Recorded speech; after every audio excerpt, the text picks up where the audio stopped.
Hi friends, welcome to competitive cracker. ഞാൻ നിങ്ങളുടെ സ്വന്തം ആശാ മിസ്.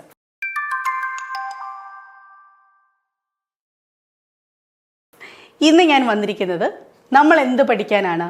2024 ക്വസ്റ്റ്യൻസ് ഒക്കെ നമ്മൾക്ക് കണ്ടു കഴിഞ്ഞു കഴിഞ്ഞാൽ വരാൻ പോകുന്ന പരീക്ഷയ്ക്ക് നമുക്ക് വളരെ കോൺഫിഡൻ്റ് ആയിട്ട് തന്നെ ഒന്ന് സമീപിക്കാൻ പറ്റും അല്ലേ. അപ്പം ഞാനിവിടെ വലിയ പഠിപ്പേരൊന്നും അല്ല വന്നേക്കുന്നത്, അതുള്ള കാര്യം പറയും. കാരണം ഞാൻ ഒരുപാട് എടുക്കുന്ന ടോപ്പിക്കാണ് കേരള ചരിത്രം. കേരള ചരിത്രത്തിൻ്റെ പുതിയ ക്വസ്റ്റ്യൻസും അതായത് ഡെപ്തിലൊക്കെ ഉള്ള പുസ്തകങ്ങളൊക്കെ ഞാൻ പറഞ്ഞു തരാറുള്ളതാണ്.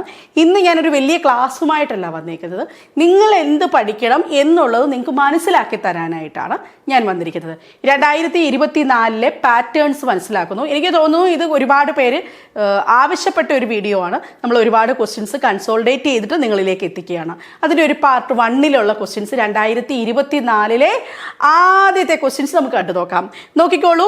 Category number 011/2024, category number 011/2024. Question ഇതാണ്. ഒരു പ്രസ്താവന ചോദ്യമാണ്. താഴെ തന്നിരിക്കുന്ന പ്രസ്താവനകളിൽ ശരിയായത് കണ്ടെത്തുക. കുളച്ചൽ യുദ്ധത്തിൽ മാർത്താണ്ഡവർമ്മ ഡച്ചുകാരെ പരാജയപ്പെടുത്തി. കേരളത്തിൽ നടന്ന ആദ്യത്തെ സംഘടിത കലാപം ആണ് ആറ്റിങ്ങൽ കലാപം. 1792 ശ്രീരംഗപട്ടണം സന്ധി പ്രകാരം മലബാർ ബ്രിട്ടീഷുകാർക്ക് ലഭിച്ചു. ഇവിടെ വലിയ കൺഫ്യൂഷൻ ഒന്നും ഉണ്ടായിരുന്നില്ല. ക്വസ്റ്റ്യൻസ് വായിക്കുമ്പോൾ, ഇതേ ക്വസ്റ്റ്യൻസ് വായിക്കുമ്പോൾ, ചരിത്രത്തിൻ്റെ ക്വസ്റ്റ്യൻസ് വായിക്കുമ്പോൾ ശ്രദ്ധിക്കേണ്ട ഒരു ടിപ്പ് എന്താണെന്ന് വെച്ച് കഴിഞ്ഞാൽ ദാണ്ട് ഈ പദങ്ങളൊക്കെ ഒന്ന് നോക്കുക. ഡച്ച്, പോർച്ചുഗീസ്, ബ്രിട്ടീഷ്, ഇതൊക്കെ കറക്റ്റായിട്ടാണോ പ്ലേസ് ചെയ്തേക്കെന്ന് നോക്കുക. നമ്മൾ ആദ്യത്തതേ വായിക്കത്തുള്ളൂ, മനസ്സിലായോ? അതായത് ഇപ്പം കുളച്ചൽ യുദ്ധം എന്നുള്ള വാക്ക് നിങ്ങൾ കണ്ടു. അത് കഴിഞ്ഞാൽ അടുത്ത് നിങ്ങൾ നോക്കേണ്ടത് നിങ്ങളുടെ മനസ്സിൽ വരണം, കുളച്ചൽ യുദ്ധം മാർത്താണ്ഡവർമ്മയും ഡച്ചുകാരുമാണോ, മാർത്താണ്ഡവർമ്മയും ബ്രിട്ടീഷുകാരുമാണോ, അല്ലെങ്കിൽ പോർച്ചുഗീസുകാരാണ്, ആരാണ് ആ ആളെന്നുള്ളത് നിങ്ങളുടെ മനസ്സിൽ വന്നിട്ട് നിങ്ങളത് കറക്റ്റാണോ എന്ന് നോക്കുക. മനസ്സിലായോ? അപ്പോൾ ഇവിടുത്തെ ഓപ്ഷൻ എന്താണ്? മാർത്താണ്ഡവർമ്മ വേഴ്സസ് ഡച്ചുകാരാണ് കുളച്ചൽ യുദ്ധം എന്ന് പറയുന്നത്. നമുക്കറിയാം, ചരിത്രത്തിൽ നമ്മൾ ആദ്യമായിട്ട് പഠിക്കുന്നതാണ് കുളച്ചൽ യുദ്ധം അല്ലേ. ഇനിയും സംഘടിത കലാപമാണ്. കേരളത്തിൽ നടന്ന ആദ്യത്തെ സംഘടിത കലാപം ഒരെണ്ണത്തിനെ ഡിസ്ക്രൈബ് ചെയ്തിരിക്കുകയാണ്. ആറ്റിങ്ങൽ കലാപം. വർഷം ഒന്നും പറയുന്നില്ല അല്ലേ. ആറ്റിങ്ങലെ റാണിയോ രാജാവോ ഒന്നും ഇവിടെ പറയുന്നില്ല, ഗഫ്രോഡോ ഒന്നും ഇങ്ങോട്ട് വന്നിട്ടേ ഇല്ല. പക്ഷെ വാക്കിവിടെ വന്നു സംഘടിത കലാപം. അപ്പം അങ്ങനെ ചില വാക്കുകളുണ്ട്. സംഘടിത കലാപം, ഗോത്ര കലാപം, ഇങ്ങനെയൊക്കെയുള്ള പദങ്ങൾ. അത് ആറ്റിങ്ങൽ കലാപത്തിൻ്റെ കേസിൽ സംഘടിത കലാപമാണ്, കറക്റ്റാണ്. അയിത്തോച്ചാരണത്തിനെതിരെ ഒരു കലാപമുണ്ട്, അതും അവിടെ അങ്ങനെ തന്നെ വാക്കുകൾ വരും. വൈക്കം സത്യാഗ്രഹം വരുമ്പോൾ അടുത്ത എന്താ വരുന്നത്? നമ്മുടെ കുറിച്യർ ലഹളയുടെ കാര്യത്തിൽ വരുമ്പോൾ എന്തായിരുന്നു? ഗോത്രവർഗ കലാപം എന്നൊരു വാക്ക് വരും. ആ കലാപങ്ങൾ ഇവിടെ പ്ലേസ് ചെയ്യപ്പെടുന്നുണ്ടോ, ശരിയാണോ എന്ന് നോക്കുക. ദെൻ അടുത്ത മൂന്നാമത്തെ എന്താണ്? ശ്രീരംഗപട്ടണം സന്ധി. വർഷമാണ് ഇവിടെ ചോദിച്ചേക്കുന്നത്. 1792 ശ്രീരംഗപട്ടണം സന്ധി. ഞാൻ ഈയിടെ കണ്ടുപിടിച്ച ഒരു ഹോട്ട് ടോപ്പിക് എന്ന് തന്നെ പറയാൻ പറ്റും. ഈ ശ്രീരംഗപട്ടണ സന്ധിയും പഴശ്ശി കലാപങ്ങളും ആ ഭാഗങ്ങൾ വരെയുള്ള പോർഷൻസ് PSC റിപ്പീറ്റ് ചെയ്ത് ചോദിക്കുന്നുണ്ട്. സോ ശ്രീരംഗപട്ടണം സന്ധി ഒന്ന് മനസ്സിലാക്കുക. ആർക്കാണ്? മലബാർ ബ്രിട്ടീഷുകാർക്ക് ലഭിച്ചു എന്നാണ് പറയുന്നത്. ശ്രീരംഗപട്ടണം സന്ധിയിൽ ആരൊക്കെയാണ് വരുന്നത്? നമ്മുടെ ടിപ്പു സുൽത്താൻ വരുന്നുണ്ട് അല്ലേ. ടിപ്പു സുൽത്താൻ വരുന്നുണ്ട്, ബ്രിട്ടീഷുകാർ വരുന്നുണ്ട്. അവിടെ കൊച്ചി, കുടക്, വയനാട് ഒഴികെയുള്ള പ്രദേശങ്ങളൊക്കെ, വയനാട് ഒഴികെയുള്ള ബാക്കിയുള്ള മലബാർ പ്രദേശങ്ങളൊക്കെ ആ ഉടമ്പടി പ്രകാരം കിട്ടുകയാണ്. ഇതൊക്കെ നമ്മൾ പഠിച്ചതാണ്. പിന്നെ ഈ സന്ധിയിൽ ഒപ്പുവെക്കുന്ന മറ്റുള്ള പ്രമുഖരുമൊക്കെയുണ്ട്. ഹൈദരാബാദിലെ നിസാമൊക്കെ ഇവിടെ വരുന്നുണ്ട്, പരാമർശിക്കുന്നുണ്ട്. ഓക്കെ, അപ്പം നോക്കിക്കോളൂ. ശ്രീരംഗപട്ടണം സന്ധി എന്നുള്ള വാക്ക് നിങ്ങളൊന്ന് പഠിച്ചു വെക്കണം. എന്താണ് ആ സന്ധി? അപ്പോൾ നോക്കിക്കേ, ഇവിടെ തന്ന പ്രസ്താവനകളിൽ 3 ശരിയായിട്ടാണ്. 1, 2, 3 ശരിയാണ്. മാർത്താണ്ഡവർമ്മ വേഴ്സസ് ഡച്ച് ആയിരുന്നു. സംഘടിത കലാപമാണ് ആറ്റിങ്ങൽ കലാപം. 92 ശ്രീരംഗപട്ടണ സന്ധി. അപ്പോൾ പറയുന്ന കൺക്ലൂഷൻ ഓഫ് ദ പോയിന്റ്, ഈ ഒരു ക്വസ്റ്റിനെ ഞാൻ അനാലിസിസ് ചെയ്തപ്പോൾ ഞാൻ മനസ്സിലാക്കിയ പോയിന്റ്സ് ഞാൻ പറഞ്ഞു, എവിടെയൊക്കെ തെറ്റ് വരുത്താം എന്നുള്ളത് മനസ്സിലാക്കി വെക്കുക. നെക്സ്റ്റ് എനിക്ക് രണ്ടാമത്തെ ക്വസ്റ്റ്യനായിട്ട് ഇവിടെ തന്നിരിക്കുന്നത് ശരിയായത് ഏത് തിരഞ്ഞെടുക്കുക എന്നുള്ളതാണ്. ഇവിടെ നോക്കൂ, വർഷങ്ങൾ കൊടുത്തിട്ട് ഒരു ചേരുംപടി ഫോർമാറ്റിലാണ് കൊടുത്തിരിക്കുന്നത്. പ്രധാനപ്പെട്ട ഏതൊക്കെ വർഷങ്ങൾ നമ്മൾ ഓർത്തിരിക്കണം? വൈക്കം ഗുരുവായൂർ ക്ഷേത്രം പ്രവേശനം. ഇത് നമ്മൾ കൺഫ്യൂഷൻ തോന്നാമെന്നതാണ്. പ്രഥമ സമ്മേളനം എന്നുള്ളത് ചിലവർക്കെങ്കിലും അല്ലേ, ചിലവർക്കെങ്കിലും കൺഫ്യൂഷൻ തോന്നാം. പക്ഷേ അങ്ങനെ കൺഫ്യൂഷൻ തോന്നുന്നവരെ ഏതൊക്കെ ഓപ്ഷനിലേക്ക് ഇവിടെ എത്തിച്ചു? ബിയും സിയും ശരിയാണ്. ഗുരുവായൂർ സത്യാഗ്രഹം, ക്ഷേത്രപ്രവേശന വിളംബരം. ഗുരുവായൂർ ഉപ്പ് തിന്ന ഗുരു നിവർന്നിരുന്നു എന്ന് പറഞ്ഞാൽ എപ്പോഴും കോഡുണ്ടതാണ്. ഉപ്പ് സത്യാഗ്രഹം, ഗുരുവായൂർ പ്രക്ഷോഭം, നിവർത്തന പ്രക്ഷോഭം 3 വർഷങ്ങൾ അടുപ്പിച്ച് പഠിക്കാൻ പറ്റും. 30, 31, 32. അപ്പോൾ ഇവിടെ ഗുരുവായൂർ കിട്ടി. ഇനി എന്താണ്? അതൊക്കെ എപ്പോഴും എല്ലാവരും ചരിത്രം പഠിക്കുന്നവർ അറിയേണ്ട വർഷങ്ങളാണ്. വൈക്കം സത്യാഗ്രഹം 28 24 നടക്കുന്നത്. 24 ഇവിടെ വൈക്കം സത്യാഗ്രഹം നടക്കുന്നത്. അപ്പോൾ ഇത് തെറ്റാണെന്ന് എല്ലാവർക്കും അറിയാം. ഓൾമോസ്റ്റ് ഒരു ബേസ് ഒക്കെ ഉള്ള കുട്ടിക്ക് മനസ്സിലാവും ഇത് തെറ്റാണ്. പക്ഷേ മലബാർ ജില്ലാ കോൺഗ്രസിൻ്റെ പ്രഥമ സമ്മേളനം നടന്നത് 16 എന്നുള്ളതാണ് അവിടെ കൺഫ്യൂഷൻ തോന്നുന്നത്. അങ്ങനെയാണെന്നുണ്ടെങ്കിൽ നോക്കൂ, ബി സി മാത്രം ശരി എന്നുള്ള ഓപ്ഷനിലേക്ക് എത്തപ്പെടും. ഇപ്പോൾ PSC ബുള്ളറ്റിനകത്ത് ആരെങ്കിലും ഒക്കെ പഠിക്കാത്തവരുണ്ടെങ്കിൽ ഞാൻ പറയുകയാണ്. PSC ബുള്ളറ്റിൻ്റെ കേരളം എന്ന് പറയുന്ന ടോപ്പിക്കിനകത്ത് ഈ പ്രധാനപ്പെട്ട പോർഷൻസ് ഒരു കോളം വൈസ്, ഇപ്പം ഞാൻ എൻ്റെ ക്ലാസ് CCയിൽ അറ്റൻഡ് ചെയ്തിട്ടുള്ള പിള്ളേർക്കറിയാം, ഞാനിത് സമ്മേളനങ്ങൾ സെപ്പറേറ്റ് കോളമായിട്ട് തന്നെ വരച്ച് പഠിപ്പിച്ചിട്ടുണ്ട്. ഇന്ന കോളം ഇന്നതാണ് പഠിക്കേണ്ടത്, അവിടെ ആരാണ് സബ്മിറ്റ് നടത്തിയേക്കുന്നത്, ആരാണ് അധ്യക്ഷനുള്ളത് എന്നുള്ള കൃത്യമായി പറഞ്ഞു കൊടുക്കും. അത് ഞാൻ പറഞ്ഞു കൊടുക്കുന്നത് ഈ പറയുന്ന കേരള PSC ബുള്ളറ്റിനിൽ തന്നെയാണ്. അപ്പോൾ നിങ്ങൾക്ക് വേണമെങ്കിലും അത് ഒരു കോളം വൈസ് തന്നെ പഠിച്ചു വെക്കുക. അപ്പോൾ അങ്ങനെയാവുമ്പോഴാണ് ഈ ക്വസ്റ്റ്യൻ അവിടെ അതുകൊണ്ടാണ് റെലവൻസ് വന്നത്. ബാക്കിയുള്ള ഫാക്റ്റുകൾ നമുക്കറിയാവുന്നതാണ്. ഇനി പഠിച്ചിട്ടില്ലാത്തവരോട് പറയുകയാണ്, അറ്റ്ലീസ്റ്റ് ശ്രീരംഗപട്ടണം വർഷം, പിന്നെ കുളച്ചൽ യുദ്ധം, ആറ്റിങ്ങൽ കലാപം, വാസ്കോഡഗാമ എത്തപ്പെട്ടത്, വൈക്കം സത്യാഗ്രഹം, പിന്നെന്താ നമ്മുടെ ഗുരുവായൂർ നിവർത്തനം, ക്ഷേത്രപ്രവേശന വിളംബരം, ഇങ്ങനെയുള്ള പ്രധാനപ്പെട്ട കേരളത്തിലെ സംഭവങ്ങളുടെ വർഷം ഓർത്തിരിക്കുക. ഇതൊന്നും ഒരു സുപ്രഭാതത്തിൽ നമുക്ക് ഓർക്കാൻ പറ്റത്തില്ല. നമ്മൾ റിപ്പീറ്റ് ചെയ്ത് വായിക്കണം. ഇതിപ്പം എത്ര വർഷമായാലും നമ്മൾ മറന്നു പോകും. അപ്പോൾ ചിലപ്പം അടുപ്പിച്ചായിരിക്കും ചില സംഭവങ്ങൾ വരുന്നത്, അതിനെ ഓർത്തിരിക്കുക. ചാന്നാർ ലഹളയുടെ വർഷം, അരുവിപ്പുറം പ്രതിഷ്ഠ, ഇതൊക്കെയാണ് റിപ്പീറ്റഡ് ക്വസ്റ്റ്യൻസിൽ വരുന്നത്. ഓക്കെ, മനസ്സിലായെന്ന് കരുതുന്നു. അപ്പോൾ ഈ ക്വസ്റ്റ്യനിലെ ഫാക്ട്സ് എന്ത് പഠിക്കണമെന്ന് മനസ്സിലാക്കി തന്നു. ഓക്കെ, ദെൻ മൂന്നാമത്തെ ക്വസ്റ്റ്യൻ നോക്കൂ. അങ്ങനെ വാരി വലിച്ച് ചോദിച്ചിട്ടില്ല ഈ ക്വസ്റ്റ്യൻ. അതായത് ഒരുപാട് തവണയൊന്നും വന്നിട്ടുള്ള ക്വസ്റ്റ്യൻ അല്ല, പക്ഷേ കേരളവുമായി ബന്ധപ്പെട്ടതാണ്. കേരളത്തിലെ ഗ്രന്ഥശാല പ്രവർത്തകനായ PN പണിക്കരുടെ ജന്മസ്ഥലം. ഇത് നേരത്തെ ചോദിച്ച PN പണിക്കരുടെ ജന്മസ്ഥലം വായനാ ദിനം എന്ന് ആചരിക്കുന്നു എന്നൊക്കെ ചോദിച്ചിട്ടുണ്ട്. ഇവിടെ കയറിയിട്ട് അദ്ദേഹത്തിൻ്റെ ജന്മസ്ഥലമാണ് ചോദിച്ചത്. റിപ്പീറ്റഡ് ആയിട്ട് ഒരുപാട് തവണ കണ്ടിട്ടുള്ള ക്വസ്റ്റ്യൻ അല്ല. ആലപ്പുഴയിലാണ് അദ്ദേഹത്തിൻ്റെ ജന്മസ്ഥലം. അപ്പോൾ അങ്ങനെയൊക്കെയുള്ള ആൾക്കാരുടെ ജന്മസ്ഥലവും വേണമെങ്കിൽ നമുക്കിനി ഒന്ന് എക്സ്പെക്ട് ചെയ്ത് നോക്കാം. ഓക്കെ, ഇനി നോക്കൂ, വീണ്ടും ഞാൻ പറഞ്ഞു, നമ്മൾ മുമ്പ് ഒരു ഒറ്റ ക്വസ്റ്റ്യൻ ഇത് പഠിച്ചതാണ്. എന്തായിരുന്നു പഠിച്ചത്? നിവർത്തന പ്രക്ഷോഭത്തിൻ്റെ വർഷം ഞാൻ പറഞ്ഞു. ഉപ്പ് തിന്ന ഗുരു നിവർന്നിരുന്നു എന്ന്. 32 നിവർത്തന പ്രക്ഷോഭം. ഇനി നിവർത്തന പ്രക്ഷോഭത്തിന് നടന്ന 1932 നടന്ന നിവർത്തന പ്രക്ഷോഭം താഴെ പറയുന്നവയിൽ ഏതുമായി ബന്ധപ്പെട്ടിരിക്കുന്നു എന്നാണ് ചോദിച്ചിരിക്കുന്നത്.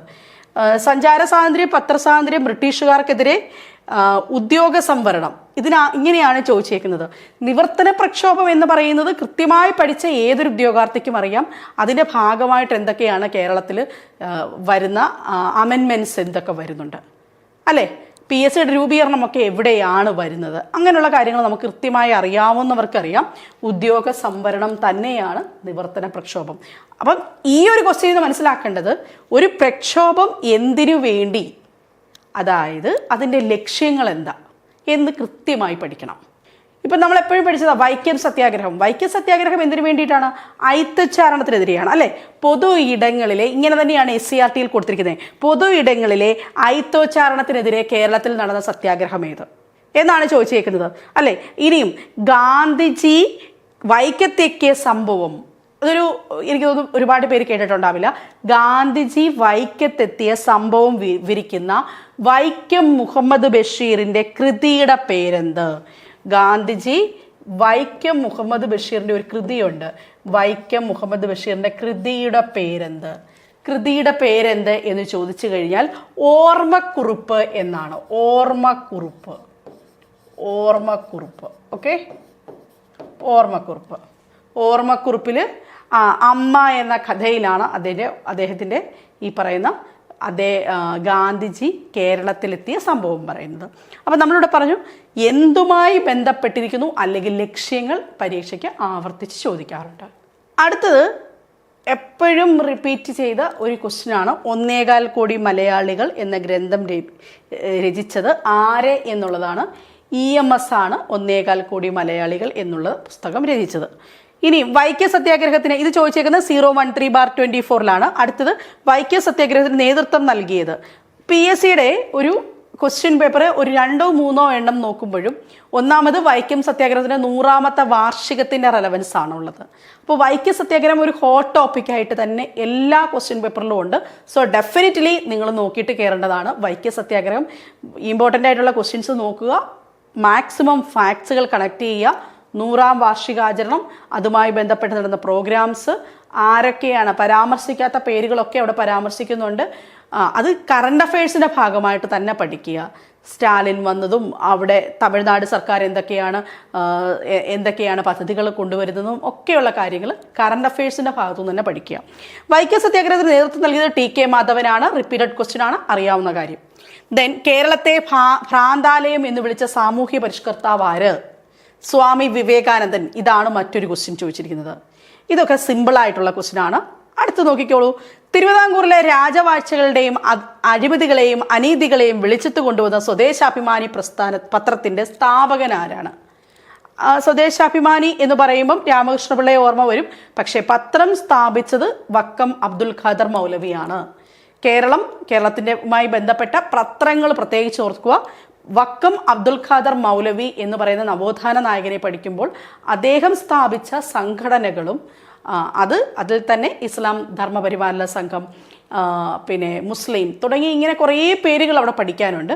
അതിന് ഓരോരുത്തടത്തും സ്ഥാപിക്കുന്ന സ്ഥലങ്ങൾ വളരെ ഇമ്പോർട്ടൻ്റ് ആണ്. ആ സ്ഥലങ്ങൾ കൺഫ്യൂഷൻ ഇല്ലാതെ തന്നെ പഠിക്കുക. മനസ്സിലായോ? അത് ഒരു വളരെ ഇമ്പോർട്ടൻ്റ് ആയിട്ടുള്ള പോയിൻ്റാണ്. ദെൻ അടുത്ത പോയിന്റ് എന്താണ് നോക്കാനുള്ളത്? കേരളത്തിലെ ആദ്യകാല സാമൂഹ്യ പരിഷ്കർത്താക്കൾ ഒരാളായ വൈകുണ്ഠസ്വാമികളുടെ പ്രവർത്തനങ്ങളിൽ ഉൾപ്പെടാത്തത് ഏതെല്ലാം? ഉൾപ്പെടാത്തത് എന്നുള്ളൊരു സ്റ്റേറ്റ്മെന്റിലാണ് എത്തിച്ചേക്കുന്നത്.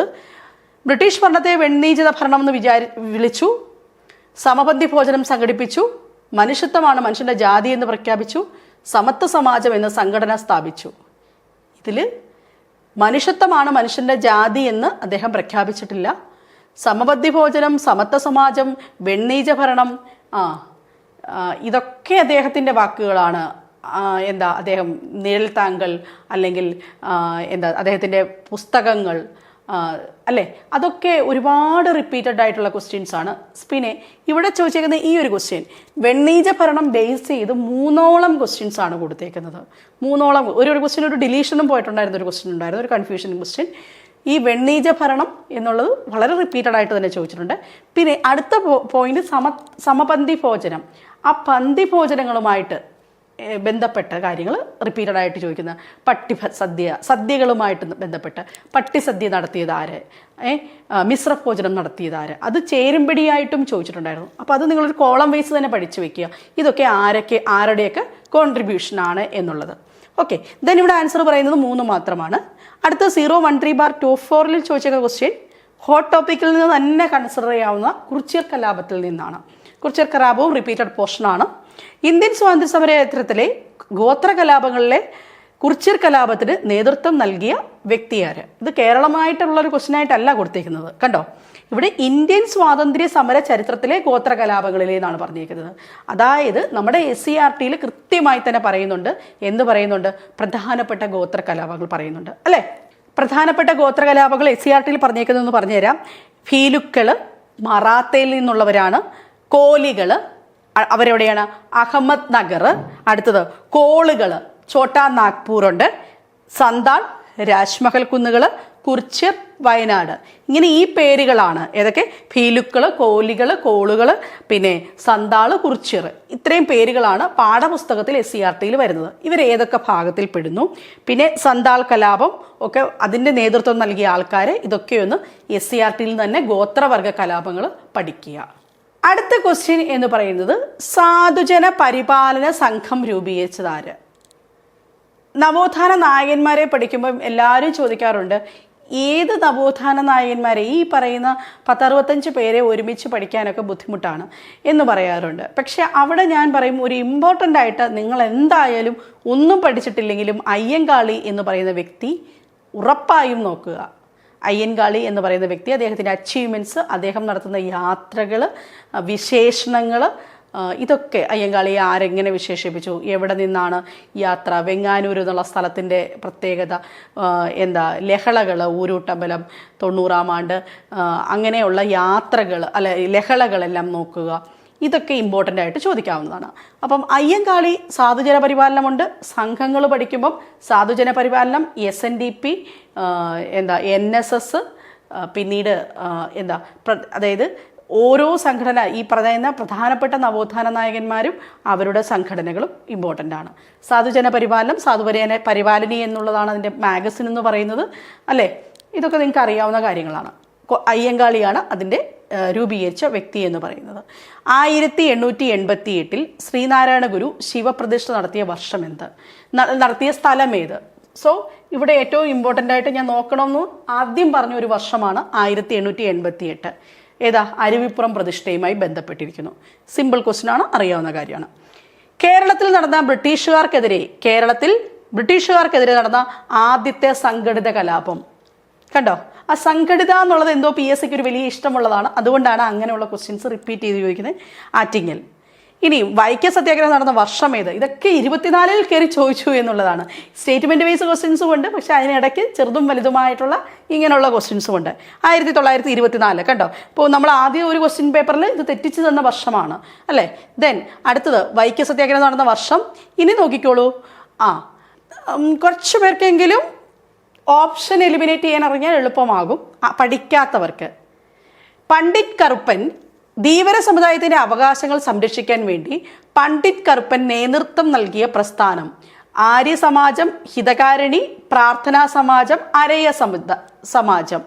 പണ്ഡിറ്റ് കറുപ്പൻ എന്നുള്ള നവോത്ഥാന നായകൻ ഒരു പ്രാവശ്യമെങ്കിലും വായിച്ചിട്ടുള്ളവർക്ക് അദ്ദേഹത്തിന്റെ സമുദായം, അദ്ദേഹം ഏതിനു വേണ്ടിയാണ് പ്രവർത്തിച്ചത് എന്നൊക്കെ ഉള്ളതറിയാം. ഇനി അതല്ല, ഇന്ത്യ ചരിത്രം കറക്റ്റായിട്ട് പഠിക്കുകയാണെന്നുണ്ടെങ്കിലും ഹിതകാരിണിയും പ്രാർത്ഥനയും ആര്യ സമാജവും ഒക്കെ എവിടെ പോകുന്നു നമുക്കറിയാൻ പറ്റും. സോ ക്വസ്റ്റ്യൻ ആൻസർ വളരെ വേഗത്തിൽ കിട്ടും. ദെൻ കേരളത്തിൽ ബ്രിട്ടീഷുകാർ നിർമ്മിച്ച ആദ്യത്തെ റെയിൽവേ പാത. ഈ ബ്രിട്ടീഷുകാർ ഇപ്പോൾ LP UP ഒക്കെ പഠിക്കുന്ന കുട്ടികളുണ്ടെങ്കിൽ ഞാൻ പറയും, LDC പഠിക്കുന്നവർ കുട്ടികളെക്കാൾ LP UP പഠിക്കുന്നവർക്ക് കറക്റ്റായിട്ട് ഇങ്ങനെ പോർഷൻസിൻ്റെ ആദ്യ ഭാഗം പഠിക്കണമെന്ന് ഇവർക്ക് അറിയില്ല. അപ്പം ഇതെന്നൊക്കെ പറഞ്ഞു കഴിഞ്ഞാൽ SCERT-യിലുള്ളതാണ്, ഈ ഭാഗങ്ങൾ വായിച്ചിട്ടേ കയറാവൂ. കാരണം ഇവിടുന്ന് ക്വസ്റ്റ്യൻസ് ചോദിക്കും. ബേപ്പൂർ മുതൽ തിരൂര് വരെയാണ് ആദ്യത്തെ റെയിൽവേ പാത എന്ന് പറയുന്നത്. കേരളം ആധുനികതയിലേക്ക് എന്നുള്ള ഒരു ഭാഗം വായിക്കുമ്പോൾ നമുക്ക് മനസ്സിലാകുന്നത് എന്തൊക്കെയാണ്? ശ്രീരംഗപട്ടണ സന്ധി അവിടെ വരുന്നുണ്ട്, കുഞ്ഞാലിമരക്കാരെ അവിടെ പരാമർശിക്കുന്നുണ്ട്. ദെൻ നമ്മൾ പിന്നെ എന്ത് പഠിക്കണം? ആധുനികതയിലേക്കെന്ന് പറയുമ്പം പണ്ടാരപ്പാട്ട വിളംബരം, വർഷങ്ങളൊക്കെ പണ്ട് PSC ചോദിച്ചതാണ്, ഇനി ചോദിക്കില്ല എന്നൊന്നും വിചാരിക്കരുത്. മേ ബി ചോദിക്കാം. പണ്ടാരപ്പാട്ട കുടിയാന്മ നിയമം, അതോടൊപ്പം തന്നെ ജന്മി കുടിയാൻ നിയമമൊക്കെ അവിടെ വേണമെങ്കിൽ ആ വർഷങ്ങൾ ചോദിക്കാം. പണ്ടാരപ്പാട്ട 1865 നടക്കുന്നതാണ്. അതുമായിട്ട് ബന്ധപ്പെട്ട് മേ ബി ആ പഴയ കാര്യങ്ങൾ വേണമെങ്കിൽ ചോദിക്കാം. ഓക്കെ. പിന്നെ ഇതേപോലെ തന്നെ ഇപ്പം ഈ റെയിൽവേ പാത പറയുന്ന പോലെ ഫാക്ടറികൾ വന്നു. കശുവണ്ടി ഫാക്ടറി ആദ്യമായിട്ട് കൊല്ലത്ത് വരുന്നു. ഓട് വ്യവസായത്തിന് ഫേമസ് ആയിട്ടുള്ള ഫറോക്ക് അതൊക്കെ ചോദിക്കാൻ പറ്റും. കയർ ഫാക്ടറി ആദ്യമായിട്ട് ആലപ്പുഴയിൽ വരുന്നു. ഇതൊക്കെയാണ് ആ ഫാക്ടറികളുമായിട്ട് ബന്ധപ്പെട്ട കാര്യങ്ങൾ ചോദിക്കാൻ പറ്റുന്നത്. വ്യവസായശാലകൾ, പുനലൂർ പേപ്പർ മില്ലിൻ്റെ കാര്യം റിപ്പീറ്റഡ് ക്വസ്റ്റ്യൻസ് ആണ്. കളമശ്ശേരിയിലെ FACT. Okay. Then Kundara ceramic. Okay. Then Alagappa തുണിമില്ല് എവിടെയാണ്? അളഗപ്പ തുണിമില്ല് കൊച്ചിയിലാണ്. ഇതൊക്കെ ആധുനികതയിലേക്ക് എന്നുള്ള ആ ഒരു പോർഷനിൽ, കേരളം ആധുനികതയിലേക്ക് എന്നുള്ള ഒരു പോർഷനിൽ വരുന്നതാണ്. ഓക്കെ. ഇനിയും നമ്മളിവിടെ ചോദിച്ച ക്വസ്റ്റ്യൻ റെയിൽവേ പാതയാണ്, ബേപ്പൂർ മുതൽ തിരുവരൂർ വരെ. ഇനി നോക്കൂ, ഉപ്പ് സത്യാഗ്രഹമാണ്. പയ്യന്നൂർ ഉപ്പ് സത്യാഗ്രഹത്തിന് നേതൃത്വം നൽകിയ വ്യക്തി ആരെന്നാണ് ചോദ്യം. പയ്യന്നൂരിൽ ഉപ്പ് സത്യാഗ്രഹത്തിന് നേതൃത്വം നൽകിയത് ആരാണ്? K. കേളപ്പനാണ്. അടുക്കളയിൽ നിന്നും അരങ്ങത്തേക്ക് എന്ന കൃതിയുടെ കർത്താവ് VT ഭട്ടതിരിപ്പാട്. 019/24 ചോദിച്ചിരിക്കുന്ന ഒരു ക്വസ്റ്റ്യൻ ആണ്. ഇനി ക്ഷേത്ര നിർമ്മാണമല്ല, വിദ്യാലയ നിർമ്മാണമാണ് ജനതയ്ക്ക് വേണ്ടത്. പ്രധാന ദേവാലയം വിദ്യാലയം തന്നെയാകണം എന്ന് ആഹ്വാനം ചെയ്ത സാമൂഹിക പരിഷ്കർത്താവാര്? സിമ്പിൾ ക്വസ്റ്റ്യൻ, ശ്രീനാരായണ ഗുരു. അടുത്ത ക്വസ്റ്റ്യൻ ചോദിച്ചേക്കുന്നത് യഥാർത്ഥ പേര് എന്നുള്ള ഭാഗത്താണ്. ബാല്യകാല നാമം, യഥാർത്ഥ പേരെന്ത്? അത് PSCയുടെ ഒരു പാറ്റേൺ ആണ്. ഒരുമിച്ച് നവോത്ഥാന നായകന്മാരുടെ പേരുകൾ പഠിച്ചു വെക്കുക. അങ്ങനെയാണെങ്കിലേ ഈ ക്വസ്റ്റ്യൻ ചെയ്യാൻ പറ്റത്തുള്ളൂ. ചട്ടമ്പി സ്വാമിയുടെ യഥാർത്ഥ പേര് എന്താണ്? അയ്യപ്പൻ എന്നുള്ളതാണ്. ഓക്കെ, അപ്പൊ ഇതുപോലെ എല്ലാ പോർഷനിലും ക്വസ്റ്റ്യൻസ് ഉണ്ട്. 2024 കണ്ടേക്കുന്ന സ്റ്റേറ്റ്മെന്റ് ബേസ് ക്വസ്റ്റ്യൻസ് അല്ലെങ്കിൽ പാറ്റേൺ ബേസ് നമ്മൾ എഴുതി വെക്കുമ്പോൾ ഒരുപാട് ക്വസ്റ്റ്യൻസ് മിക്സ് ആൻഡ് മാച്ച് ആയിട്ട് 2024 തന്നെ വരുന്നുണ്ട്. സിമ്പിൾ ക്വസ്റ്റ്യൻസും ഉണ്ട്. ഇതെന്തിനാണ് എനിക്കിപ്പോൾ ഇവിടെ നിങ്ങളെ സ്റ്റേറ്റ്മെന്റ് മാത്രമല്ല ഞാൻ കാണിച്ചത്. എന്തുകൊണ്ടാണ് ഞാൻ അങ്ങനെ കാണിക്കാത്തതെന്ന് വെച്ച് കഴിഞ്ഞാൽ പലപ്പോഴും ഉദ്യോഗാർത്ഥി ഒന്ന് പേടിച്ചു പോകും. ഒരു 30 ക്വസ്റ്റ്യൻസ് വരെ 25-30 ക്വസ്റ്റ്യൻസ് വരെ സ്റ്റേറ്റ്മെന്റ് കടന്നു വരുന്നുണ്ട്. അതിൽ നിങ്ങൾക്കറിയാവുന്ന ഒരു 10-12 എണ്ണം ഉണ്ട് താനും, കാരണം എലിമിനേറ്റ് ചെയ്തൊക്കെ പോകുന്നു. ബാക്കിയൊക്കെ ആയിരിക്കും കൺഫ്യൂഷനിലായിട്ട് വരുന്നത്. പക്ഷേ എന്നിരുന്നാലും ബാക്കിയുള്ള 60-70 ക്വസ്റ്റ്യൻസ് എന്ന് പറയുമ്പോൾ നിങ്ങൾക്ക് ഫാക്റ്റുകൾ ഉറപ്പിച്ച് പഠിച്ചിട്ട് നിങ്ങൾക്ക് അറ്റൻഡ് ചെയ്യാൻ പറ്റുന്ന ക്വസ്റ്റ്യൻസ് ആണ്. അവിടെ കയറിയിട്ട് നിങ്ങളുടെ കോൺഫിഡൻസ് കളയാതെ ചെയ്യുക എന്നുള്ളത് തന്നെയാണ് ഇമ്പോർട്ടൻ്റ് ആയിട്ടുള്ള കാര്യം. ഇനി നോക്കിക്കോളൂ, ചട്ടമ്പി സ്വാമിയുടെ യഥാർത്ഥ നാമം അയ്യപ്പൻ എന്നാണ്. പഴശ്ശി കലാപം അടിച്ചമർത്തിയ സബ് കളക്ടർ ആര്? PSയുടെ ഒരു കൃത്യമായ ടോപ്പിക്കാണ് പഴശ്ശി കലാപം. തോമസ് ഹാർവേ ബാർബറാണ്. അടുത്തത്, അമേരിക്കൻ മോഡലിൽ അറബിക്കടലിൽ എന്ന മുദ്രാവാക്യം എന്ത് സമരവുമായി ബന്ധപ്പെട്ടിരിക്കുന്നു? ഇത് പുന്നപ്ര വയലാർ സമരമാണ് ബന്ധപ്പെട്ടിരിക്കുന്നത്. 020424 വന്നപ്പം അത്യാവശ്യം നല്ലൊരു ക്വസ്റ്റ്യൻ അവിടെ കിട്ടി. ഇത് കുറച്ച് പേർക്കെങ്കിലും വന്ന് കൺഫ്യൂഷൻ തോന്നിയ ഒരു ക്വസ്റ്റ്യൻ ആണ്. വായിച്ച് കേൾപ്പിക്കാം. താഴെ പറയുന്നവയിൽ ഇന്ത്യയിലേക്കുള്ള യൂറോപ്യന്മാരുടെ ആഗമനവുമായി ബന്ധപ്പെട്ട ശരിയായ പ്രസ്താവന ഏതാണ്? കേപ്പ് ഓഫ് ഗുഡ് ഹോപ്പ് വഴി കേരളത്തിൽ എത്തിച്ചേർന്ന ആദ്യത്തെ യൂറോപ്യൻ ശക്തിയായിരുന്നു പോർച്ചുഗീസുകാർ. 1741 കുളച്ചൽ യുദ്ധത്തിൽ ഡച്ചുകാർക്കേറ്റ പരാജയം ഇന്ത്യയുടെ തെക്ക് പടിഞ്ഞാറ് ഭാഗത്ത് അവരുടെ ശക്തി ക്ഷയിക്കുന്നതിന് കാരണമായി. ഇന്ത്യയുടെ ഏതെങ്കിലും ഭാഗങ്ങളുമായി മറ്റ് കപ്പലുകൾ വ്യാപാരം നടത്തുന്നതിന് തടയുന്നതിന് വേണ്ടി ബ്രിട്ടീഷുകാർ നടപ്പിലാക്കിയ വ്യവസ്ഥയാണ് കാർട്ടസ് എന്ന് പറയുന്നത്. ഇത് ഒരുപാട് പേർക്ക് കൺഫ്യൂഷൻ തോന്നിയ ഒരു ക്വസ്റ്റ്യൻ ആണ്. അതുകൊണ്ടാണ് ഇതിൽ ഇത്രയും നേരം കണ്ട ക്വസ്റ്റ്യനിൽ ഒരു അത്യാവശ്യം ലെവലിലുള്ള ക്വസ്റ്റ്യൻ ഇതായിരുന്നു. ഇത് വായിച്ച് മനസ്സിലാക്കണമെങ്കിൽ ഈ ക്വസ്റ്റ്യൻ പാഠപുസ്തകം വായിക്കണം. അതോടൊപ്പം തന്നെ ഞാൻ മുമ്പ് പറഞ്ഞ ട്രിക്കാണ് ഇവിടെ ഏറ്റവും റെലവൻ്റ് ആയിട്ട് വന്നത്. പദങ്ങൾ ഡച്ച്, പോർച്ചുഗീസ്, ബ്രിട്ടീഷ് എന്നൊക്കെ പറയുന്ന പദം കറക്റ്റായിട്ടാണോ പ്ലേസ് ചെയ്തിരിക്കുന്നത്? സെക്കൻഡ് സ്റ്റേറ്റ്മെന്റ് നമുക്കറിയാം, 41 കുളച്ചൽ യുദ്ധത്തിൽ ഡച്ചുകാർക്കേറ്റ പരാജയം. സോ നമുക്കറിയാം ഡച്ച് വേഴ്സസ് മാർത്താണ്ഡവർമ്മയായിരുന്നു അല്ലേ? അപ്പോൾ ആ ഒരു പോയിന്റ് നമുക്ക് കറക്റ്റായിട്ട് തന്നെ അറിയാം. ഇനിയും അത് അവരുടെ അത് സ്റ്റേറ്റ്മെന്റ് കറക്റ്റാണ്. ഫസ്റ്റ് വായിച്ചു നോക്കിയേ. കേപ്പ് ഓഫ് ഗുഡ് ഹോപ്പ് വഴി കേരളത്തിലേക്ക് എത്തിച്ചേർന്ന ആദ്യത്തെ യൂറോപ്യൻ ശക്തിയായിരുന്നു പോർച്ചുഗീസുകാർ. നമുക്കറിയാം പോഡ ബീഫെ എന്നൊക്കെ പറഞ്ഞിട്ടൊരു കോഡ് തന്നെയുണ്ട്. പോർച്ചുഗീസുകാർ വരുന്നു, അത് കഴിഞ്ഞ് ഡച്ചുകാർ വരുന്നു, ബ്രിട്ടീഷുകാർ വരുന്നു, അത് കഴിഞ്ഞ് ഫ്രഞ്ചുകാർ വരുന്നു. അതാണ് ആ കോഡിൽ പറയുന്നത്. അപ്പോൾ ആദ്യത്തെ യൂറോപ്യൻ ശക്തി പോർച്ചുഗീസുകാരാണ്. മൂന്നാമത്തെ സ്റ്റേറ്റ്മെന്റിൽ എന്താണ് പ്രശ്നം? കാർട്ടസ് എന്ന് വെച്ച് കഴിഞ്ഞാൽ ശരിക്കും എന്താണ്? കപ്പൽ വ്യാപാര കരാറാണ്. അതായത് പണ്ടത്തെ കാലത്ത് കപ്പലുകൾ ഒരു വ്യാപാര കരാറ് ഒരു കാർഡ് ഉണ്ടാകും ഈ കാർട്ടസിന്റെ ഭാഗമായിട്ട്. അതിൽ ചെക്ക് ചെയ്യും ഈ ഇന്ത്യൻ തീരത്തോട്ട് ഈ കാർഡ് ഉള്ളവർക്ക് മാത്രമേ അടുക്കാൻ സാധിക്കത്തുള്ളൂ. അങ്ങനെ ഒരു സിസ്റ്റം പോലെ ആയിരുന്നു ഈ കാർട്ടസിന്റെ ഭാഗമായിട്ടുള്ളത്. അപ്പം അത് കൊണ്ടുവന്നത് കാർട്ടസ് കറക്റ്റാണ്. കപ്പൽ വ്യാപാരം നടത്തുന്നതിന് തടയുന്നതിന് വേണ്ടി ഇന്ത്യയുടെ മറ്റേതെങ്കിലും ഭാഗമായിട്ട് അവർ പറയുന്ന കപ്പലുകൾ മാത്രമേ ഇവിടെ വ്യവസായം നടത്താൻ പറ്റത്തുള്ളൂ. പക്ഷെ പോയിന്റ് എന്താ തെറ്റിയെന്നറിയാമോ? ബ്രിട്ടീഷുകാർ എന്നുള്ള പദമാണ് ഇവിടെ തെറ്റിച്ചത്. അപ്പോൾ നിങ്ങൾ അതൊന്ന് ശ്രദ്ധിച്ചാൽ മതി. ബ്രിട്ടീഷുകാരല്ല ഇത് കൊണ്ടുവന്നത്, ഇത് പോർച്ചുഗീസുകാർ കൊണ്ടുവന്ന കാര്യമാണ്. അപ്പം കാർട്ടസ് റിലേറ്റഡ് ടു പോർച്ചുഗീസുകാരാണ്. സോ അതുകൊണ്ട് എന്തായിരുന്നു 1 and 2 മാത്രമേ അവിടെ ശരിയായിട്ടുള്ളൂ. താഴെ പറയുന്ന സംഭവങ്ങളെ കാലഗണന പ്രകാരം ക്രമീകരിക്കുക. ഒരുപാട് പേർക്ക് കോൺഫിഡൻസ് ഇല്ല ഇങ്ങനൊരു ക്വസ്റ്റ്യൻസ് മിക്കപ്പോഴും ചെയ്യാനായിട്ട്. അതിനുള്ള ട്രിക്ക് ഞാൻ പറഞ്ഞു തരാം. ഫസ്റ്റ് നിങ്ങൾ വായിച്ചു നോക്കുക. വൈക്കം, ചാന്നാർ, പാലിയം ക്ഷേത്രപ്രവേശന വിളംബരം എല്ലാ വർഷവും ഒന്നും അറിയണമെന്നില്ല. ഇവിടെ ഒരു ക്ലൂ ഉണ്ട്. പാലിയം സത്യാഗ്രഹം അത്യാവശ്യം നന്നായി പഠിച്ചിരിക്കുന്ന ഒരു ഉദ്യോഗാർത്ഥിക്ക് മനസ്സിലാകും. പാലിയം എന്ന് പറയുന്നത് ഏത് വർഷത്തിലാണെന്ന് നമുക്ക് എല്ലാവർക്കും അറിയാം. അതായത് നമ്മൾക്കറിയാം സ്വാതന്ത്ര്യം കിട്ടുന്ന ആ സമയം ബന്ധപ്പെട്ട് കിടക്കുന്നതാണ് പാലിയം. അങ്ങനെ ആ ഒരു പോയിന്റ് ഓർമ്മയുണ്ടെന്നുണ്ടെങ്കിൽ ഇതിൻ്റെ ഏറ്റവും ലാസ്റ്റിൽ വരേണ്ട പദം എന്ന് പറഞ്ഞാൽ 3 അല്ലേ? ആ ഓപ്ഷനിൽ ഇവിടെ ഉള്ളത് ഒരെണ്ണമേ ഉള്ളൂ, ബി ഒരു ഓപ്ഷനേ ഉള്ളൂ അല്ലേ? ഇനി അവിടുത്തെ അലൈൻമെൻ്റ് ഒന്നും നമ്മൾ നോക്കേണ്ട കാര്യമില്ല. എല്ലാം അറിയണമെന്ന് നിർബന്ധമൊന്നുമില്ല. ഇനി എല്ലാം അറിയാവുന്നവരാണെങ്കിൽ ഡയറക്റ്റ്ലി ആൻസറിലേക്ക് പൊയ്ക്കോളൂ. പക്ഷേ ഇവിടെയൊക്കെ എവിടെയെങ്കിലും ക്ലൂ കിട്ടും. ഈ ക്വസ്റ്റ്യൻസ് ഒക്കെ പേടിക്കേണ്ട, നിങ്ങൾക്ക് എല്ലാ വർഷവും അറിയില്ല എന്നൊന്നും പറയണ്ട. ഇതൊക്കെ തന്നെ ഓർത്തിരിക്കും. ഞാൻ പറഞ്ഞല്ലോ, മുമ്പ് നമ്മൾ ഞാൻ ഏറ്റവും ഇമ്പോർട്ടൻ്റ് ആയിട്ട് പറഞ്ഞ വർഷങ്ങൾ ഇവിടെ ഉണ്ട്. 24 ഉണ്ട്, ചാന്നാറുണ്ട്, ക്ഷേത്രപ്രവേശന വിളംബരമുണ്ട്. ഇനി നെക്സ്റ്റ് ക്വസ്റ്റ്യൻ നോക്കിക്കേ. തപാൽ സ്റ്റാമ്പിൽ പ്രത്യക്ഷപ്പെട്ട ആദ്യത്തെ മലയാളി ആരെന്നാണ്? ശ്രീനാരായണ ഗുരുവാണ്. Obviously previous year question papers വളരെയധികം ചോദിച്ചിരിക്കുന്നതാണ് അൽഫോൻസാമിയെ പറ്റിയും ശ്രീനാരായണ ഗുരുവിനെ പറ്റിയൊക്കെ. 025/24 ക്വസ്റ്റ്യൻ കണ്ടോ? അതൊരു ഇന്ത്യൻ സ്വാതന്ത്ര്യ സമരവുമായി ബന്ധപ്പെട്ട ക്വസ്റ്റ്യനാണ്. ഞാനിവിടെ പറയുന്നില്ല ഈ ക്വസ്റ്റ്യന്, അതൊരു പ്രസ്താവന ചോദ്യമായിരുന്നു. ഇന്ത്യൻ സ്വാതന്ത്ര്യ സമരവുമായി ബന്ധപ്പെട്ടതാണിത് ക്വസ്റ്റ്യൻ. ഓക്കെ, ഇനി അടുത്തത് ആ ക്വസ്റ്റ്യൻ പേപ്പറിൽ തന്നെ തന്ന മറ്റൊരു ക്വസ്റ്റ്യനാണ്. സാമൂഹ്യ പരിഷ്കർത്താവായ ചട്ടമ്പി സ്വാമിയുമായി ബന്ധപ്പെട്ട തെറ്റായ പ്രസ്താവനയാണ്. 1751 തിരുവനന്തപുരം ജില്ലയിലെ കൊല്ലൂരിൽ ജനനം. അപ്പോൾ ഈ ഒരു ക്വസ്റ്റ്യൻ വരുമ്പം എനിക്ക് തോന്നുന്നു കൂടുതൽ ഉദ്യോഗാർത്ഥികളും ശരിക്കും കൺഫ്യൂഷൻ തോന്നിക്കാണും. വർഷം പ്രോപ്പർലി അറിയാത്തവരൊക്കെ തെറ്റിപ്പോകും. 53 അദ്ദേഹം ജനിക്കുന്നത്. 53 അങ്ങനെ എല്ലാ നവോത്ഥാന നായന്മാരുടെയും ജന്മവർഷം ഓർത്തിരിക്കാൻ നടക്കുന്ന കാര്യമല്ല. പക്ഷെ ചട്ടമ്പി സ്വാമികൾ അങ്ങനെ റിപ്പീറ്റ് ചെയ്തുകൊണ്ട് തന്നെ ഒന്ന് പഠിച്ചു വെച്ചേക്കുക. 53 അദ്ദേഹം ജനിക്കുന്നത് എന്ന് പറഞ്ഞാൽ ചട്ടമ്പി സ്വാമികൾ അല്ലെ.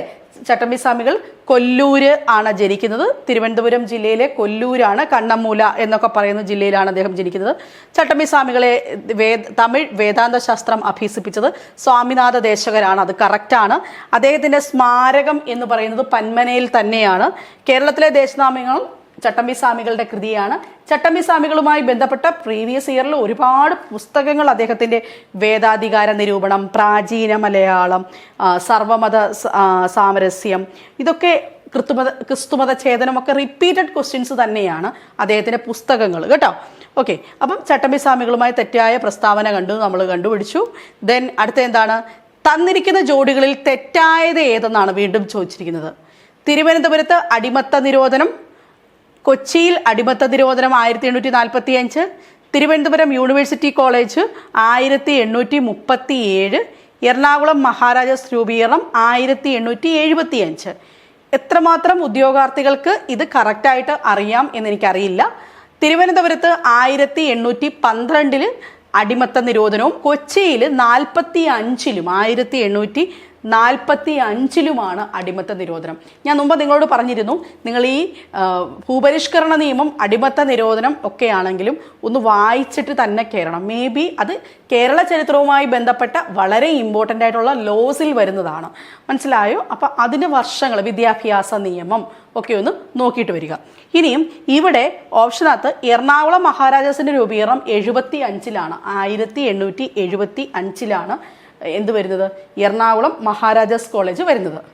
അപ്പം ട്രിവാൻഡ്രം യൂണിവേഴ്സിറ്റി കോളേജാണ് 1866 യൂണിവേഴ്സിറ്റി കോളേജ് വരുന്നത്. ട്രിവാൻഡ്രം യൂണിവേഴ്സിറ്റി കോളേജ് വരുന്നത് 1866 ട്രിവാൻഡ്രത്ത് യൂണിവേഴ്സിറ്റി കോളേജ് വരുന്നത്. അപ്പോൾ ഇതൊന്ന് പഠിച്ചു വെച്ചോളൂ. 1245 അടിമത്ത നിരോധനം അല്ലെ, 1812 1845. 66 യൂണിവേഴ്സിറ്റി കോളേജ് വരുന്നു തിരുവനന്തപുരത്ത്. ഇവിടെ എറണാകുളത്ത് മഹാരാജാസ് കോളേജ് 1875. അപ്പോൾ ഇവിടെ തെറ്റായ സ്റ്റേറ്റ്മെന്റ് ഇതായിരുന്നു. ഓക്കെ, അപ്പോൾ തെറ്റായ ജോഡി 1. ഇതൊക്കെ ഒരു സ്റ്റേറ്റ്മെന്റ്, നമുക്ക് മാർക്ക് സ്കോറിംഗ് ആണ്, റാങ്ക് നിർണയത്തിലുള്ള ക്വസ്റ്റ്യൻസ് ആണ് അതൊക്കെ.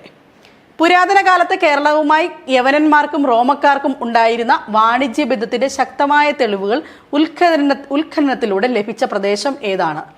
പട്ടണം എന്നുള്ളതാണ് ഉത്ഖനനത്തിലൂടെ ലഭിച്ച SCERT-യിലുള്ള പോയിന്റാണ്.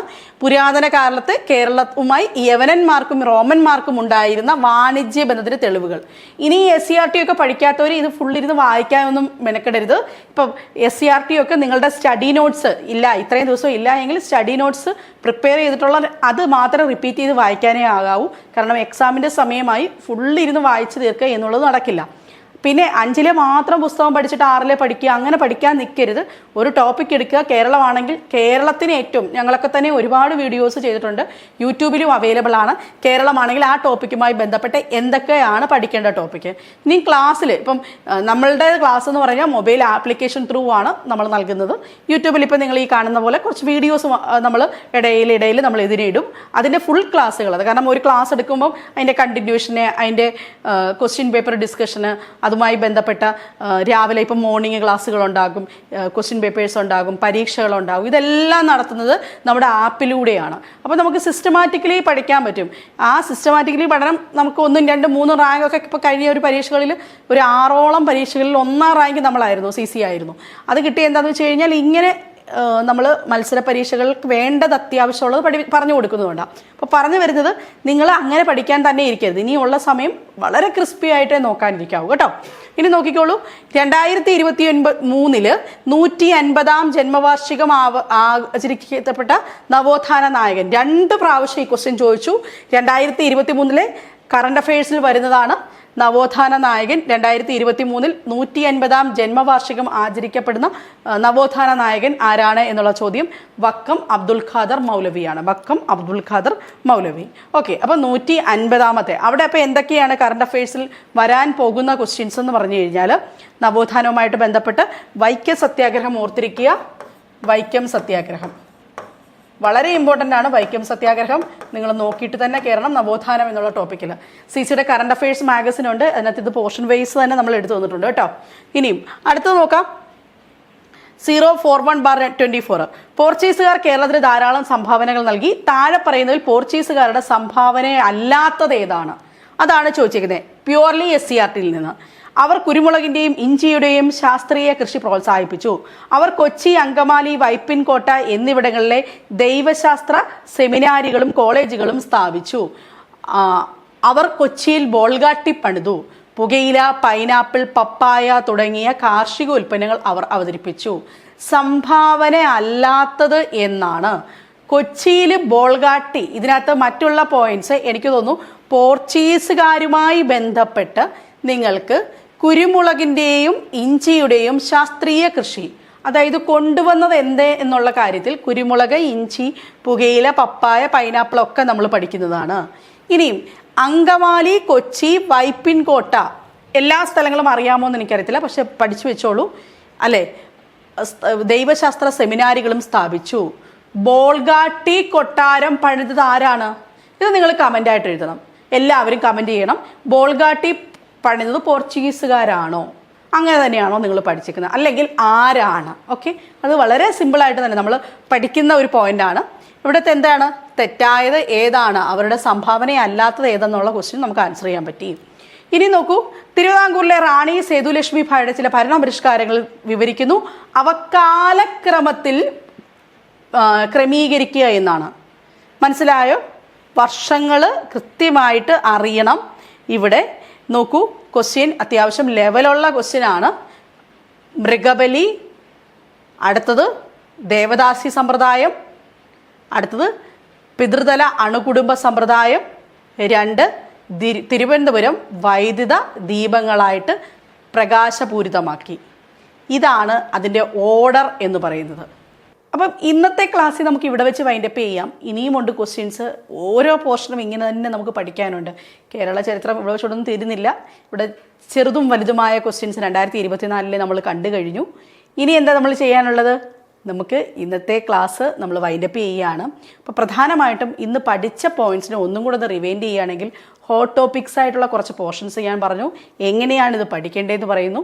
നിങ്ങൾ കൃത്യമായി തന്നെ കേരളത്തിൻ്റെ പുസ്തകങ്ങൾ വായിച്ചു നോക്കുക. ചില പോർഷൻസൊക്കെ, ചില ക്വസ്റ്റ്യൻസൊക്കെ വരുന്നത് വിക്കിപീഡിയയിൽ നിന്നും വെബ്സൈറ്റുകളിൽ നിന്നും ഒക്കെ തന്നെ എടുത്തിട്ടുണ്ട്. സ്റ്റേറ്റ്മെൻറ്റ് ബേസ്ഡ് ക്വസ്റ്റ്യൻസിൽ കൂടുതലും അങ്ങനെ തന്നെയാണ് ചെയ്തിരിക്കുന്നത്. വർഷങ്ങളൊക്കെ അവിടെ ഇമ്പോർട്ടൻ്റ് ആയിട്ടുള്ളത് നോക്കിയിട്ട് പോകുക. സിലബസിനുള്ളിൽ ഉള്ളത് എങ്കിലും അപ്പുറത്തേക്ക് മേ ബി ചോദിക്കാം, അത് നമുക്ക് പറയാൻ പറ്റില്ല. അതൊക്കെ PSCയുടെ തീരുമാനങ്ങളാണ്. അപ്പോൾ ഇനി പഠിക്കാനുള്ളവർ എന്ത് പഠിക്കണം? അപ്പോൾ 2024 നടന്ന പ്രീവിയസ് ക്വസ്റ്റ്യൻസ് എല്ലാം നിങ്ങൾ കണ്ടു, കേരള ചരിത്രവുമായി ബന്ധപ്പെട്ട് അല്ലേ. ഇനിയപ്പം കുറേ കാര്യങ്ങൾ ഇനി നമ്മൾ പഠിക്കാനുണ്ടെന്ന് മനസ്സിലാക്കുന്നുണ്ട്. ഇനി നല്ല സ്റ്റേറ്റ്മെൻറ്റ് ബേസ്ഡ് ക്വസ്റ്റ്യൻസ് ഇവിടെ ഉണ്ട്. നമുക്കത് അടുത്തൊരു ക്ലാസ്സിൽ ഡിസ്കസ് ചെയ്യാം. നിങ്ങളുടെ അഭിപ്രായങ്ങൾ പറയണം. ഞാനിപ്പോൾ കഴിഞ്ഞൊരു ദിവസം നിങ്ങൾക്ക് വേണ്ടി ഒരു വീഡിയോ ചെയ്തിരുന്നു, ഈ ക്വസ്റ്റ്യൻസ് ഒക്കെ എവിടെ നിന്ന് വരുന്നു എന്നുള്ളത്. അപ്പം തീർച്ചയായിട്ടും LDC LGS എക്സാമിന് പ്രിപ്പയർ ചെയ്യുന്ന ഉദ്യോഗാർത്ഥികൾ തീർച്ചയായിട്ടും അറിഞ്ഞിരിക്കേണ്ട കുറേ കാര്യങ്ങളുണ്ട്. ടോപ്പിക്കിനുള്ളിൽ നിന്നുകൊണ്ട് ഇതേപോലെ ക്വസ്റ്റ്യൻസ് മനസ്സിലാക്കി പ്രിപ്പയർ ചെയ്ത് കഴിഞ്ഞാൽ നിങ്ങൾക്ക് തീർച്ചയായിട്ടും റാങ്കിൽ എത്താൻ പറ്റും. അതും ആദ്യത്തെ റാങ്കിലേക്ക്. അപ്പം എന്താ ചെയ്യേണ്ടത്? പഠിക്കുമ്പം ഒരു സിസ്റ്റമാറ്റിക് ആയിരിക്കണം, ഒരു ടൈം ടേബിൾ വേണം. LDC എക്സാമിന് പ്രിപ്പയർ ചെയ്യുന്നവർ വളരെ പേടിക്കുന്ന കുറച്ച് കാര്യങ്ങളുണ്ട്. എന്താണ് ഇപ്പം നമുക്കറിയാം, പുതിയ നല്ല ടോപ്പിക്കുകൾ വന്നിട്ടുണ്ട്, നല്ല ഹോട്ട് ടോപ്പിക്സുകളായിട്ടുള്ള നിയമങ്ങളുമായിട്ട് ബന്ധപ്പെട്ട്. അല്ല എങ്കിൽ നമ്മുടെ കേരളം ഭരണപരിഷ്കാരം എന്നൊക്കെ പറയുന്ന ഭാഗത്തു നിന്ന്, ഞാൻ എടുക്കുന്നത് അധ്യാപിക ആയതുകൊണ്ട് ഞാൻ പറയാം, അവിടെ നിന്ന് കറണ്ട് അഫയേഴ്സിൽ നിന്ന് എന്തൊക്കെയും കുഴപ്പിക്കുന്ന ചോദ്യങ്ങൾ വരാം. പക്ഷെ അവിടെയും നമുക്ക് ഉറച്ച് വിശ്വസിക്കേണ്ട ഒരു കാര്യമുണ്ട്. നമ്മുടെ പ്രയാസപ്പെടുത്തുന്ന ക്വസ്റ്റ്യൻസോടൊപ്പം തന്നെ നമ്മുടെ ബേസ് കറക്റ്റ് ആക്കുക. ഇംഗ്ലീഷ്, മലയാളം, കണക്ക്, ഇതിലൊക്കെ നമുക്ക് നന്നായിട്ട് മാർക്ക് നേടി നമ്മുടെ കട്ട് ഓഫിനുള്ളിൽ ഇത്ര ദിവസങ്ങൾക്കുള്ളിൽ എത്തപ്പെടാൻ വേണ്ടി ഒരു സ്മാർട്ട് സ്ട്രാറ്റജി മതി. അതുമായിട്ടാണ് CC എത്തുന്നത്. റിവിഷനാണ് ഞങ്ങൾ ചെയ്തു കൊടുക്കുന്നത്. എക്സ്ക്ലൂസീവ് റിവിഷൻസ് ചെയ്യും. അതായത് ഓരോ പോർഷനെയും ബേസ് ചെയ്ത് മാക്സിമം ക്വസ്റ്റ്യൻസ് ആണ് നിങ്ങളിലേക്ക് എത്തിക്കുന്നത്. അത് ബേസ് ചെയ്ത് നിങ്ങളെ പഠിപ്പിക്കുക. അതിലൂടെ കൂടുതൽ ഫാക്ട്സുകൾ നിങ്ങളിലേക്ക് എത്തിക്കുക. അതാണ് CCയുടെ എക്സ്ക്ലൂസീവ് LDC റിവിഷൻ ബാച്ചുകൾ വരുന്നത്. തീർച്ചയായിട്ടും LDC റിവിഷൻ ബാച്ച് നിങ്ങൾക്ക് അഡ്മിഷൻ എടുക്കാവുന്നതാണ്. ഇതേപോലെ അപ്ഡേറ്റഡ് ആയിട്ടുള്ള ഓരോ ക്ലാസ്സുകളുമായിരിക്കും അവിടെ ലഭിക്കുന്നത്. ഇനിയും എല്ലാവരോടും ഒരു കാര്യം പറയുന്നു, ഇനിയും വരാൻ പോകുന്ന എക്സാംസ് എന്നൊക്കെ പറഞ്ഞാൽ ഡിഗ്രി ആയിട്ടുള്ള സെക്രട്ടേറിയറ്റ് അസിസ്റ്റന്റ് എക്സാം ഒക്കെ വരികയാണ്. അത് ഡിഗ്രി സ്റ്റുഡൻസിന് വേണ്ടിയിട്ടുള്ളതാണ്.